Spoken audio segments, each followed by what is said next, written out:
പ്രാധാന്യമാണ്.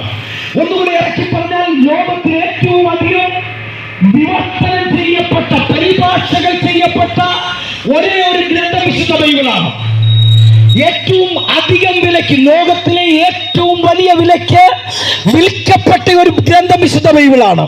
ഇന്ന് ലോകത്തിലെ ഏറ്റവും സുലഭമായി ഫ്രീ ആയിട്ട് കിട്ടുന്നതും വിശുദ്ധ ബൈബിളാണ്. ഞാൻ എന്തുകൊണ്ടാണ് ഈ കാര്യങ്ങൾ പറഞ്ഞത് എന്ന് ചോദിച്ചാൽ, ഇന്ന് ലോകത്തിലെ മനുഷ്യന്റെ ചോദ്യങ്ങളുടെ വ്യക്തമായ ആൻസർ നിലകൊള്ളുന്ന ഒരു ഗ്രന്ഥമാണ് വിശുദ്ധ ബൈബിൾ. അത് നാസ്തികനാണെങ്കിലും ആസ്തികനാണെങ്കിലും പണ്ഡിതനാണെങ്കിലും പാമരനാണെങ്കിലും തൊഴിലാളിയാണെങ്കിലും മുതലാളിയാണെങ്കിലും അടിമയാണെങ്കിലും ഉടമയാണെങ്കിലും ഉത്കൃഷ്ടനാണെങ്കിലും അപകൃഷ്ടനാണെങ്കിലും സവർണനാണെങ്കിലും അവർണനാണെങ്കിലും ഏതൊരു വ്യക്തിയുടെയും ചോദ്യത്തിന്റെ വ്യക്തമായ ആൻസർ നൽകുന്ന ഒരേ ഒരു ഗ്രന്ഥം വിശുദ്ധ ബൈബിളാണ്. ഞാൻ ഈ ബൈബിളിനെ കുറിച്ച് പറയുമ്പോൾ എന്തുകൊണ്ടാണ് ബൈബിൾ ഇത്രയും ലോകം രണ്ട് കരങ്ങളും നീട്ടി സ്വീകരിക്കാൻ കാരണമായത്? അതിനൊരു വലിയ സത്യമുണ്ട്. ഈ ബൈബിളിനകത്ത് പ്രതിപാദിച്ചിരിക്കുന്ന ഏറ്റവും പരമപ്രധാനമായ ചില സംഭവങ്ങൾ ഞാൻ ഒന്ന് രണ്ട് കാരണങ്ങളിൽ പറഞ്ഞ വാക്കുകൾ ഉപസംഹരിക്കാൻ ആഗ്രഹിക്കുന്നു. വിശുദ്ധ ബൈബിൾ പരിചയപ്പെടുത്തുന്ന ഒന്നാമത്തെ വിഷയം ദൈവം എന്നൊരു കോൺസെപ്റ്റാണ്. ദൈവം നമ്മുടെ എല്ലാവരുടെയും ഉള്ളങ്ങളിൽ, ആത്മതലങ്ങളിൽ വെളിപ്പെട്ടു വരുന്ന ഒരു ചിന്താഗതിയാണ് ദൈവം.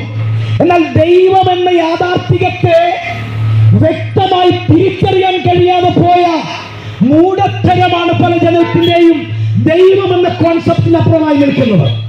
ദൈവം എന്നാൽ എന്ത്? ദൈവം എന്ന ആശയം എന്തിൽ നിന്ന് വന്നു? എന്തുകൊണ്ട് ദൈവം എന്നൊരു ആശയത്തിലേക്ക് ആൾക്കാർ പോകുന്നു? ഞാൻ വ്യക്തമായി ചില ആൻസറുകൾ നിങ്ങൾക്ക് നൽകി തന്ന വാക്കുകൾ ഉപസംഹരിക്കാം. വിശുദ്ധ ബൈബിൾ പരിചയപ്പെടുത്തുന്ന ദൈവം എന്ന് പറയുന്നത് സർവശക്തനായ ഒരു ദൈവത്തെയാണ്. Almighty god. എന്നെ ശ്രദ്ധിക്കുന്ന ചിലർക്കെങ്കിലും കാര്യങ്ങൾ ബോധ്യപ്പെടുമെന്ന് ഞാൻ വിചാരിക്കുകയാണ്. ഓൾ മൈറ്റി ഗാഡ് എന്ന് പറഞ്ഞാൽ അവൻ സർവശക്തനാണ്.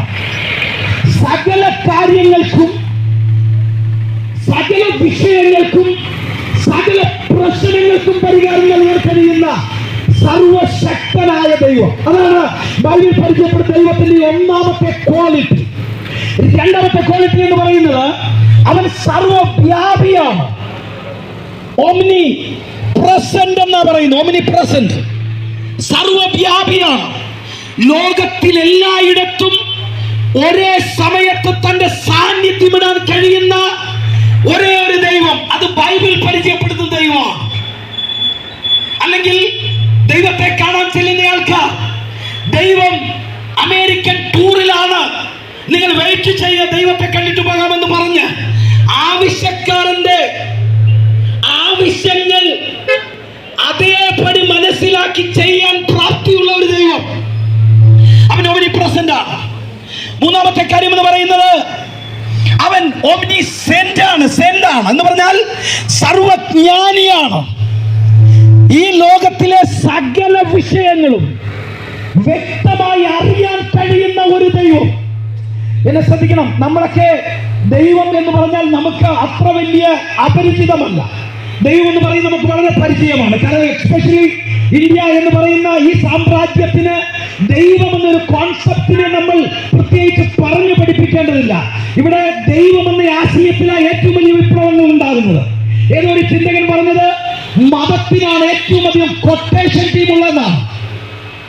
നമ്മുടെ ഇവിടുത്തെ മതങ്ങൾക്കാണ് ഏറ്റവും വലിയ കൊട്ടേഷൻ ടീം എന്ന് പറഞ്ഞാൽ മതത്തിന്റെ പേരിൽ ഇവിടെ നടക്കുന്ന തല്ലും കൊല്ലും കൊലപാതകങ്ങളും അടിയും അക്രമങ്ങളും രക്തം ചീന്തലും നടക്കുന്നത് ദൈവമെന്ന മതമെന്ന പേരിലാണ്. എന്നാൽ ഇന്ന് ഞാൻ പറയുന്ന ദൈവമെന്ന ആശയത്തിൽ മനുഷ്യർക്കു വേണ്ടി മരിച്ച ഉയർത്തെഴുന്നേറ്റ ദൈവം എന്ന് പറഞ്ഞാൽ ദൈവം മനുഷ്യനായി ഇറങ്ങി വന്ന് സ്വന്തമായി സകല മനുഷ്യരുടെയും പാപമേറ്റുവാങ്ങി മരിച്ചുയർത്തെഴുന്നേറ്റ ക്രിസ്തു. ആമേൻ. ഞാൻ അതിലേക്ക് വരാം.